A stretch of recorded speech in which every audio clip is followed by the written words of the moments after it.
Hello बच्चों, तो आओ प्रश्न को देखते हैं। संख्याओं के अभाज्य गुणनखंडों के गुणनफल के रूप में व्यक्त कीजिए। बच्चों यहाँ पर हमें संख्या दिया गया है 220। तो दिए गए प्रश्न की मुख्य अवधारणा की बात करें तो बच्चों यहाँ पर हम देखेंगे अभाज्य संख्या किसे कहते हैं। तो बच्चों देखो, अभाज्य संख्या के केवल दो गुणनखंड होते हैं, एक एवं स्वयं वही संख्या। तो दिए गए प्रश्न को बच्चों इस मुख्य अवधारणा की सहायता से हम हल करेंगे।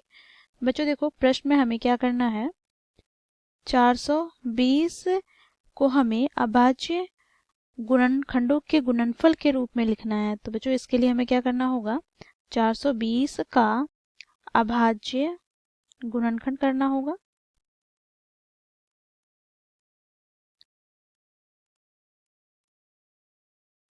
तो बच्चों देखो, यहाँ से 420 का भाज्य गुणनखंड, तो 420 को विभाजित करने वाली छोटी से छोटी अभाज्य संख्या क्या होगी, तो 2। ठीक है, तो यहाँ पर हम लिखेंगे 2 दूनी 4, 2 एका 2 और यहाँ पे 0। पुनः बच्चों देखो, क्योंकि इकाई अंक 0 है अर्थात सम है, तो बच्चों ये 2 से विभाजित हो जाएगी। तो 2 एका 2, यहाँ पर 0, 2 पचे 10।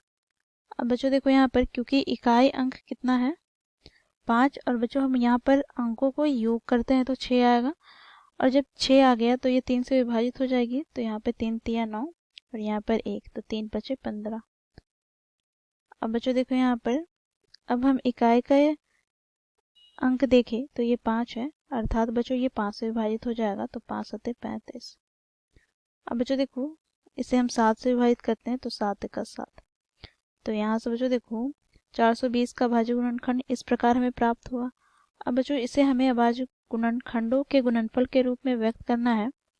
तो यहाँ पर इसलिए हम लिखेंगे 420 बराबर क्या हो जाएगा, तो बच्चों देखो यहाँ पर 2 गुनी 2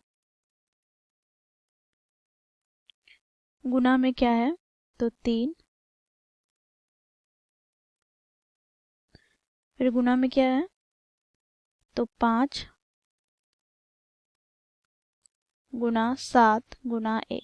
ठीक है बच्चों, यहाँ पर 2 2 बार आ रहा है, इसलिए 2 की घात 2 लिख दिया, गुना में 3 गुना में 5 गुना में 7।